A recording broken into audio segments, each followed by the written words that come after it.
ใบคิดฮอดที่ดวงวิญญาณคุณพ่อสอนพันภายพอพวกเราตายไปพอบอกกับเต้าโกงคืนมาบ้านทินสถาน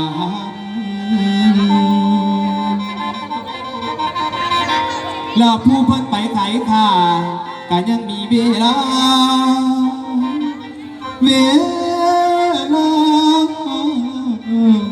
ได้ขึ้นบ้านได้ขึ้นซองพอไปขายข้าวขายของเพิ่นก็กลับเต้าโกงขึ้นมาบ้านทินสถาน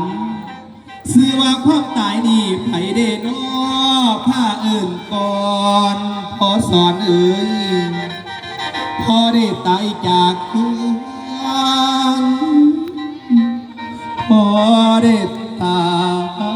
ยจากก่อนตายจากผืนเสื้อผ้าตัวเจ้าได้นุ่งสมเดินตามทางพบพวงแน่งลงทงหัวใจลอยเหลียวเห็นห้อยคันเทนะพ่อแม่เฮาเคยปั่นอาจจะกันใจโอแนวของตัวเป็นของเพิ่นพอสอนเอ่ย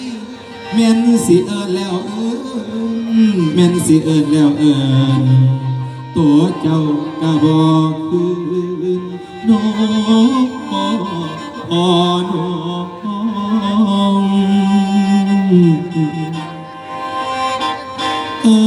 มือนี้สาธาทานลูกหลานได้ทำบุญเพื่อแผ่ทานไปหาดวงวิญญาณคุณพ่อสอนพันภายพ่อผู้ละหมาดเมียนตายแล้วบ่อยู่นำและแขกต่างไก่เพื่อต่างบ้านและแขกต่างไก่เพื่อต่างบ้านได้มาร่วมโมทนามีดีกาบัดเชิญยายไปกะไลบ้านพวกลูกหลานก็เตรียมพร้อมสาธุการสมสื่อจัดกองบวชนาคนาวีมาลานาคอัฐพุทธพันภายพร้อมทั้งจ้างหมอลำมโหรีคือจัดให้ได้ใหญ่โตกองบุญทุนโจกองบุญทุนโจโกติมโยถามพลังลูกหลานทั้งปิดทางได้บ้านป่วยลงมัวม้วนสีของที่เตรียมไว้มีหลายอันพันอย่างพอสอนมีเข่าของต่างทั้งมาผู้ดีพร้อมเตรียมตั้งดอกแต่งมาวิญญาณ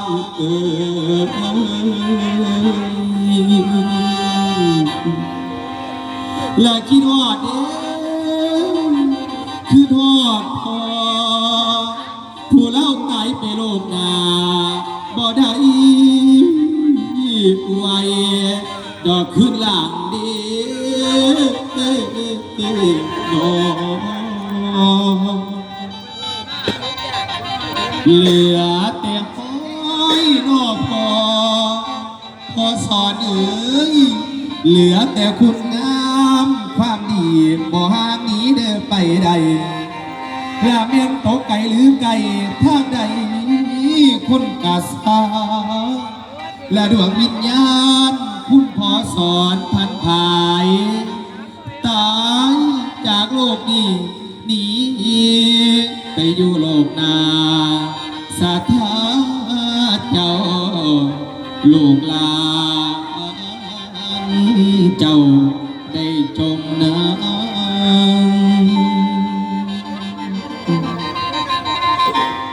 ลูกหลานมีข้าวน้ำโภชนาอาหาร ของหวานของข้าวสีเปล่าเอิญว่อนก่อนสิเชิญเอาเจ้าโอ้โอ้โอ้โอ้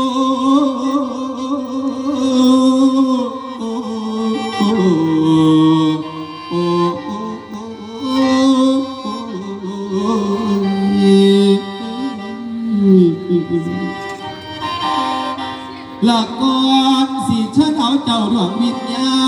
ณคุณพอสอนพันภายให้ลอยผ่านมาเด้อพอเด้อมากินข้าวกินน้ำมาปอกองบุญเด้อมาหับเอาผงทางก่อนสิไปโลกหน้าสักหนาหน่อยสิกาววอน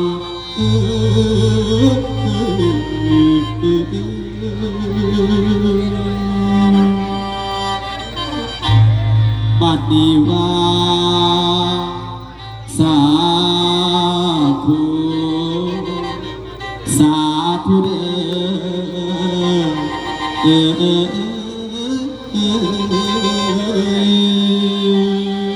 โอ้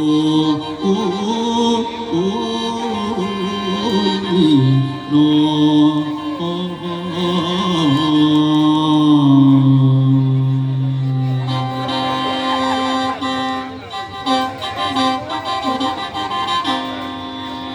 ลาสาธุเด้อลาคันได้ยินเสียงข่าหมอลำสักดาได้เอิ่นใส่ให้เฝ้ามาไว้มาหับเอาหอเขาสะดือเจ้าจะไว้ไปส่วนผลบุญก็ให้ได้ไปสู่สุขติฝากเมียนางธรณีมาหับเอาสาวันนี้พอสอนเอ๋ยพอได้ตายเป็นผีหนีไกลเดินโอ้ยตายเป็นผีหนีไกลหน้ากลับคืนมาให้เฝ้าด่วนส่วนของท่านทั้งปวงลูกได้จัดแต่งให้มาไกลเจ้ายักกายพอ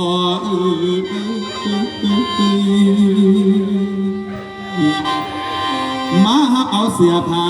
ผืนยอดดอกไม้คำเด้อพอเด้อให้มาฟังหมอลำหมอลำเสื้อน้ำสักดาหน่อยฝูงโมงคนมาหลายร้อยมาค่อยฟังหมอลำมวนเสียงของดังวนลั่นของได้เมเด้อเสียงของดังวนดวงวิญญาณคุณพอสอนพันภายกลับมาเด้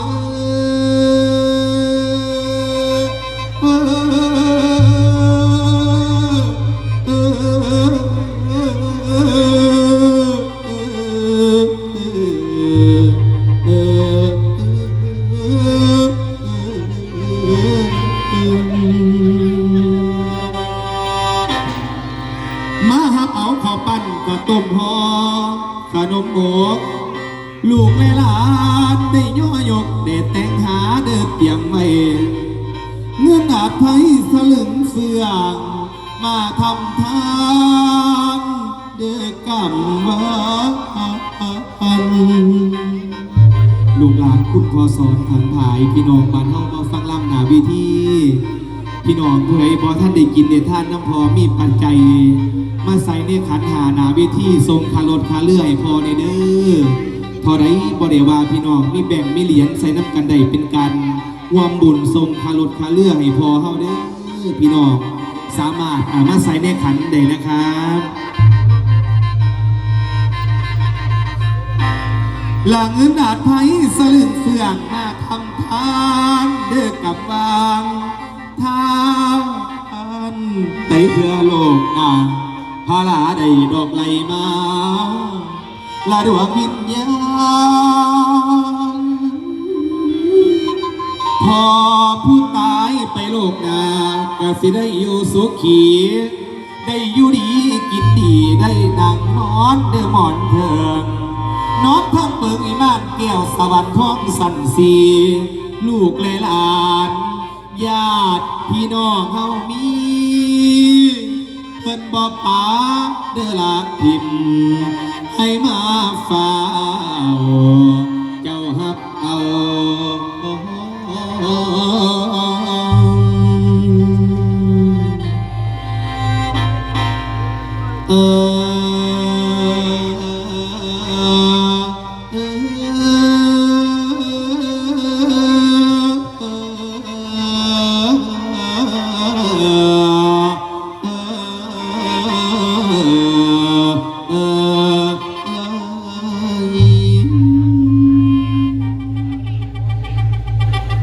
อ่านกุศ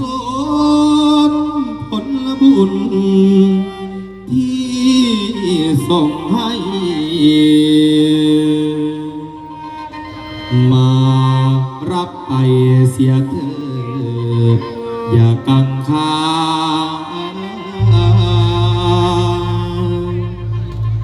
คุณแม่จันพันภายพร้อมลูกหลานญาติพี่น้องได้ทำบุญแผ่เมตตาให้พ่อมารับเอาอย่าเศร้าใจถ้าดวงวิญญาณคุณพ่อสอนพันภายได้ยินมารับเถิดได้